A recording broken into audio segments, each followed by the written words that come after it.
color versus two colors. And if you're going across the river, you would transfer it.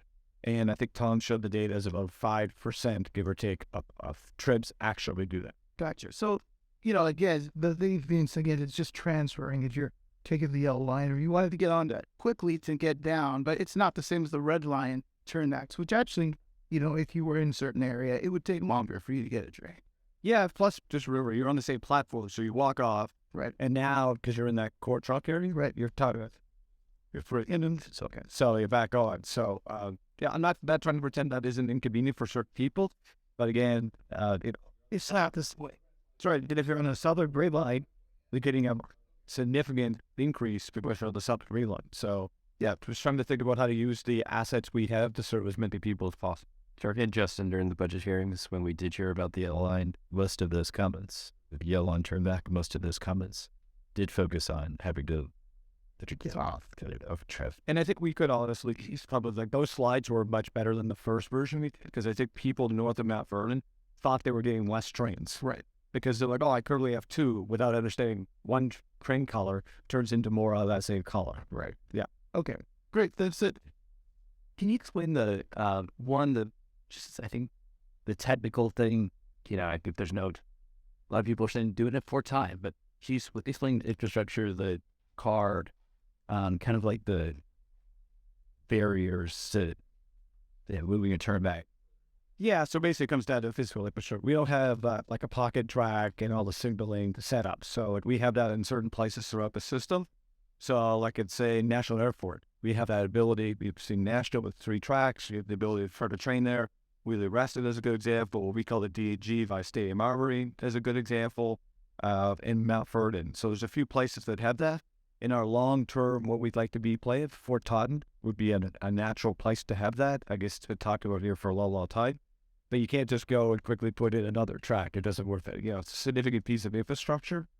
So it's either at the airport, at National Airport, or it's at Mount Vernon, or it's at Greenbelt. Those are the places to turn trains that. And could you explain, you were saying, the people on the southern end who traditionally don't get a lot of trains are getting more. He had talk about those trade-offs and who will get served by this work. Yeah, well, again, I'll say something, the gentleman where I call it this was, the direction was, how do we, increase ridership?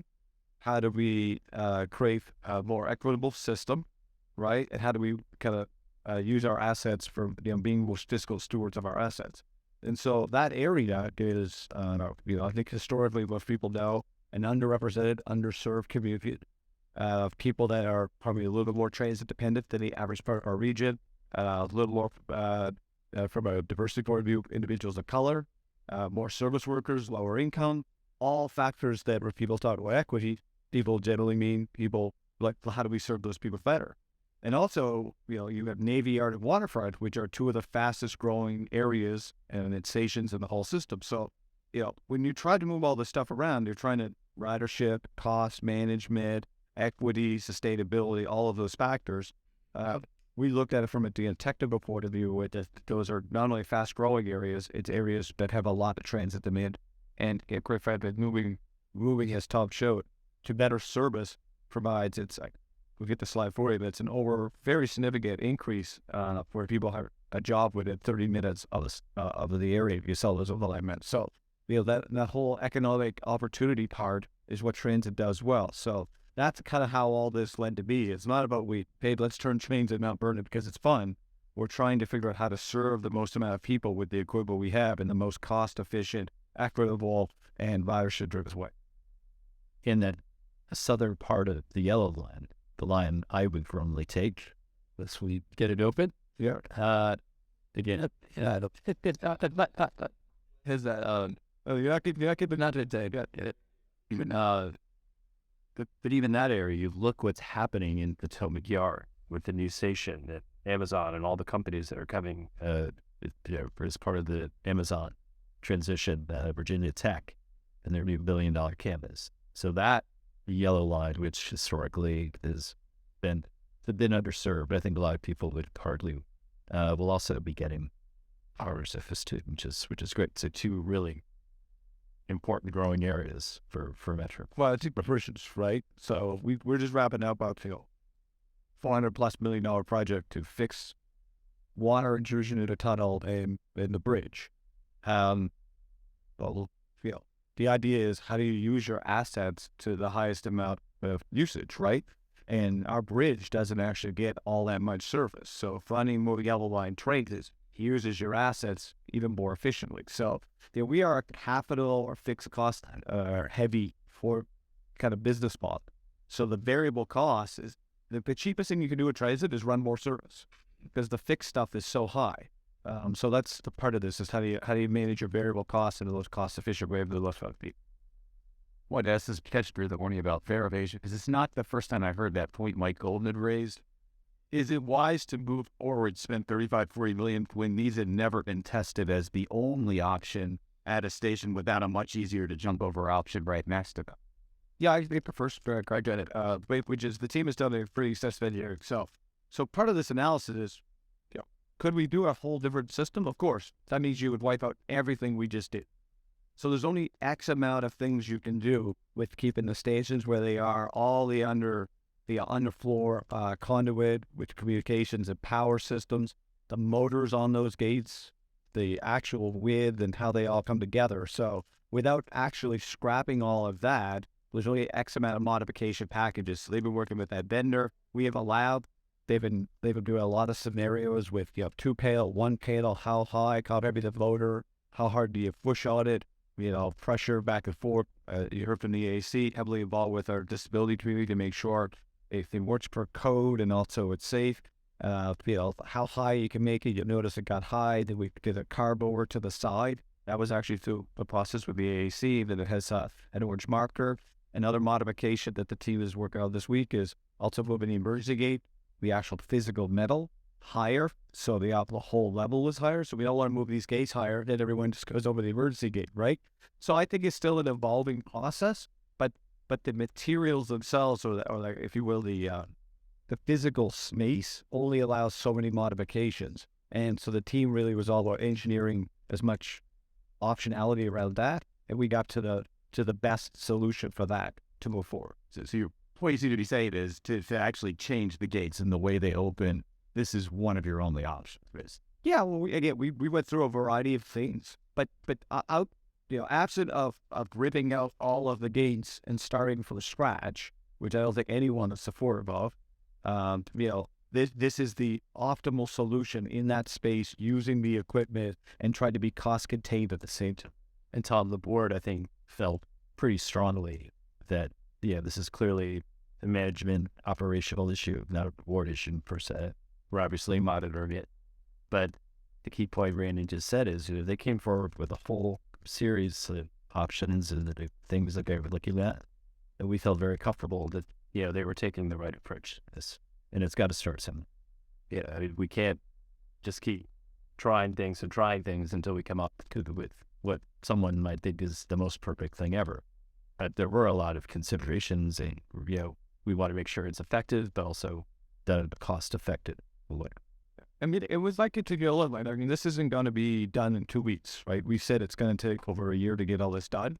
So I would not be surprised if we have minor variances to learn throughout that process, but that's different than the space and the equipment, like the guardrails, if you will. So I hope we continue to evolve. Installing it faster, installing it safer, on and on and on. So the job's not done, but we've been talking about this. I mean, the board gave me direction on this. I think the first day I was on the job to say, hey, we got problem here, we got work through it. And I think transparently, we were trying to have a lot of public conversation around this. The logistics on that very quickly. The 35 to 40 million estimated is for system-wide. Is that right? But and 15 months was what was in that slide. Do I have that correct? Yeah, I don't have the slide in front of me, but I think it's 15 months. I think it's about 35 million, if I recall. And the time frame for the sort of next 9, do you have any update on that? We believe the next 9 by this summer. Yeah, so, for time, we've already learned a lot the last 48 hours. Crawl, walk, run, you get the first couple done, it's actually going to be better at the next 20, and the next 20 leads to be a lot better the next 100, so. But they're being selected in any faction, or just they're close by together, or they're the worst? Obviously. No, so that's what Tom described. We wanted to pick out places like single mezzanine, single array. so they're kind of easier from an infrastructure point of view to make sure we got this down pat. Like LaFalle Plaza or Metro Center, very complex, multiple entrances, tons of fairways, and lots of traffic. We wanted to find some places spread out geographically so we can figure this kind of different patterns in, but also kind of, if you will, easier to learn on the install and a retrofit. Okay, just get some context. You all made points earlier today to just sort of talk about we have the $700 billion sort of gap, and we're talking a lot about long term. Fiscal year 2029, 2030 came up as well. Can you just sort of explain to me and to people just sort of the financial picture of kind of where things stand for next year? You guys are raising the alarm, but not running around with your hair on fire. And I just want to square that circle and just understand sort of where things stand and kind of, will you be able to make it work if you don't, come up with $700 million? Why would you wave a magic wand? Well, look, internally, we're on fire. That's the general manager of this team. We're not using this term. Yeah. But no, I mean, look, there is no way to say it than to just say it. And I mean, you cannot sugarcoat this. This is an issue that has been building for a very, very long time. People have known for a long time that this model, power finance, is just not sustainable and structurally sound. We were fortunate, the general manager mentioned earlier, on the capital side, the group came together, but nothing was ever done for operations. And we can't continue, again, as the general manager said, operating, the two have to be linked together, operations and capital. So we do have a very serious, deficit coming up. I mean, there's no way to get around that. And I think, and we hope, certainly, the board does, I'm sure the team here does, is that it's going to spark a real serious discussion regionally on what is best for Metro and how are we going to solve this issue. Because right now, I would seriously doubt, given what I'm hearing from localities, is a lot of them, even at the state level, I mean, it's going to be hard for them just to write an additional channel. I just don't think that is going to happen. And you should also know, as we educate folks, we're required to have the balance button. So, a lot of people don't recognize that fact. They think we can operate in a deficit. We cannot. We have to produce a balance budget. And you can only imagine what that would look like without the serious discussion of new funding, new regional funding to support this system, which is the backbone of this region's economy. We learned that during the pandemic. We have got to address it.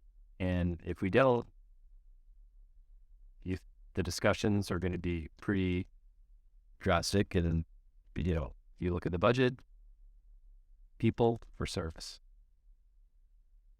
Yeah, and it's putting it very plainly, but, there'll be some very, very stark choices that will have to be made if this region doesn't come together to address this issue. And that would be for FY25 specifically. Is that correct? Correct. Yeah. Further I'll add to the chair for the proposal is, this region doesn't exist successfully without Metro.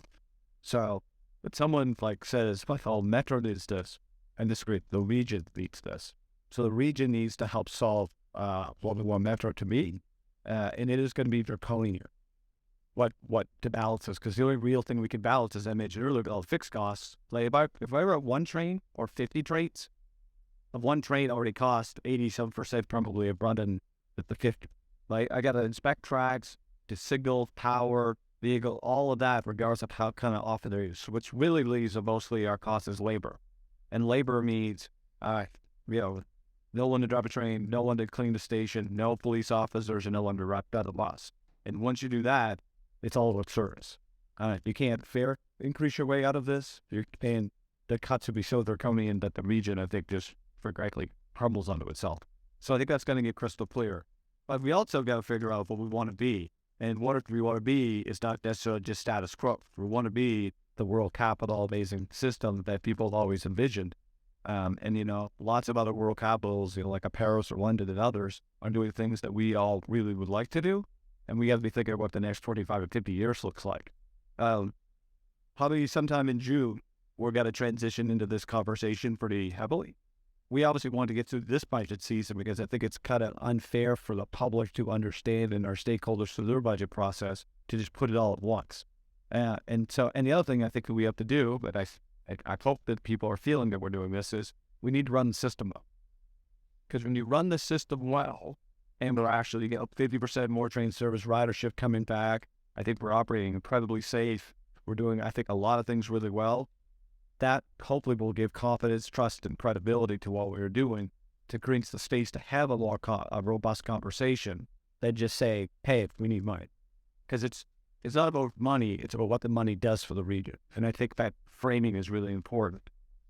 Well, and not only that, but, the steps that the general manager and the board has taken over the last, since Randy's been here in his tenure, 7-8 months, and then even a few steps prior to that, what are we doing to help this agency more efficient and more effective? So, like, we had the ribbon cutting yesterday, 2 days ago. I think some of you may have been there, or some of you folks covered it for us. That was a significant step, getting out of the old headquarters, putting the land lease in place, getting out of all the leases, bringing people together so they can collaborate and work better together. And now we're in 3 buildings, saving the region somewhere between $120 and $130 million over a period of years. That's real progress. And there's been other things. And, some people downplay even the saving of $500,000 or $1 million, but it still adds to the value proposition of what we are doing internally to show folks that we are worthy of their investment. And so, we're going to continue on that path as well, because I think that's going to be a very important piece of this story and getting us to that end goal.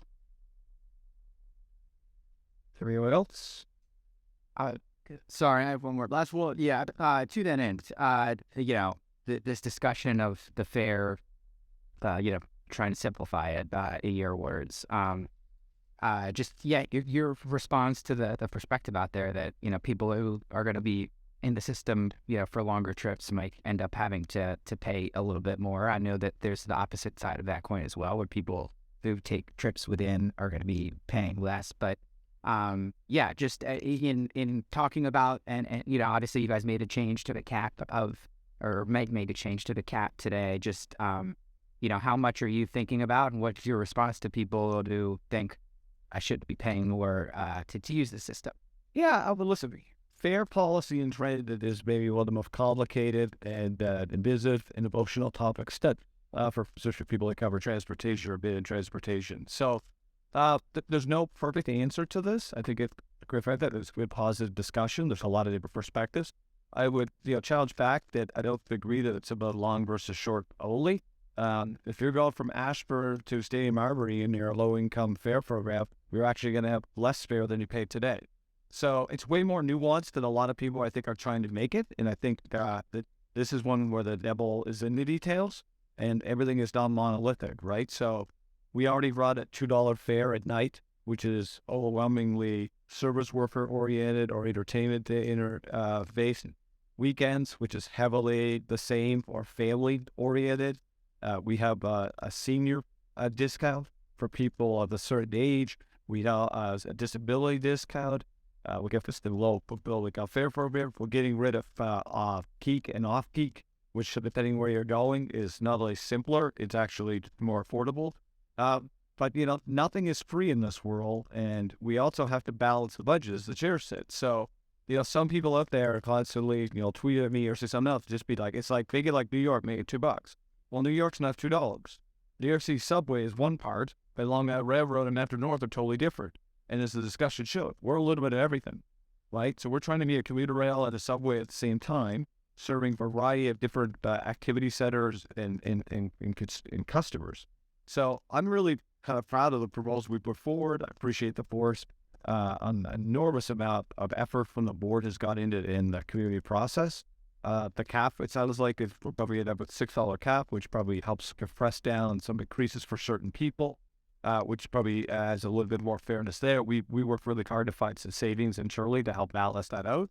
But there's really not a lot else to give, right? We're using up all of our tools or toolbox to have a balanced budget. And, you know, a lot of people will say, hey, Randy, Metro has all this money. Metro has very little money. Most of all of the money Metro has are pieces of other jurisdictions that we manage to run the transit system. Right? Metro has no sales tax, property tax, hotel tax, anything else. So we have fair revenue and some advertising. Everything else is what our partners around the region based on a very complex formula that was, frankly, thought of from Nike in the 60s, is how we run this organization. So I think this is, to the chair's point, this larger conversation has to happen about fiscal management and fiscal long-term predictability and sustainability, because transit systems days of balancing things out with fare only are gone. We are the only system, and correct me if I'm wrong, Randy, in the major system in the United States that is dedicated funds. Yeah, and there's a little nuance to that, but more or less, we really the only one that is set up this way for sure, and doesn't have some type of dedicated stream for transit. And like take Massachusetts, right? 1% of the entire sales tax in Massachusetts goes to the MBTA to run transit system. Whether that's right or wrong doesn't matter. Just use us as an example, right? We're kind of like a federation of just jurisdictional funding and then very little of our own. Whether, again, I'm not trying to suggest that it has to change overnight, but it does create this misunderstanding, I think, with the public at large to fix. We have this big, huge budget, which we do, but that budget isn't totally ours from an autonomy point of view for service and adjustments. And back to the simplification, the fare simplification, we had as I said, and I tried to get this point across, we had numerous conversations with staff about this, and they brought forward various options. I mean, it was a very clear consensus, the first fare simplification, and then how best are we going to, manage that? And there are a lot of nuances here that I think, get overlooked or people may not appreciate, and you just can't look at it the way I think some people do look at it. Operation. That's an operation. We need consistent signage, both digital and on our machine signage. We have to have programming on the machines and the cards to do a certain thing. We have to have our staff trained. So if you're a station manager and you have 12 different things, it's very hard to communicate with someone from Nebraska visiting, let alone a commuter that's here every day. So we're trying to make it not just simpler for the fare table, but simpler to actually use Metro. And the simpler to use Metro, the more people use it, which helps our equity, sustainability, traffic, economic goals. So there's this whole thing about how we're thinking about Metro as a good tool for the region and getting more people on the system, because that helps everything. And we've been seeing this, over the last year. Yeah. And particularly now, peak and off-peak really existed. I mean, and not as long. And not as long. Yeah, and it's just not something that I think, way people are using the system very differently. And they're using it more at night. I think the flat fare, the $2, the night and the weekend fares really helped. The younger people are looking at the system. We have reverse commuting going out, which we never had before. People were coming from the suburbs, so to speak, into the core. There's so much about the system that is changing that we're going to have to examine, and they're saying that they're ready. Again, what does Metro become for its next chapter, and how are we going to make it what the original owns and what the writers. All right, there you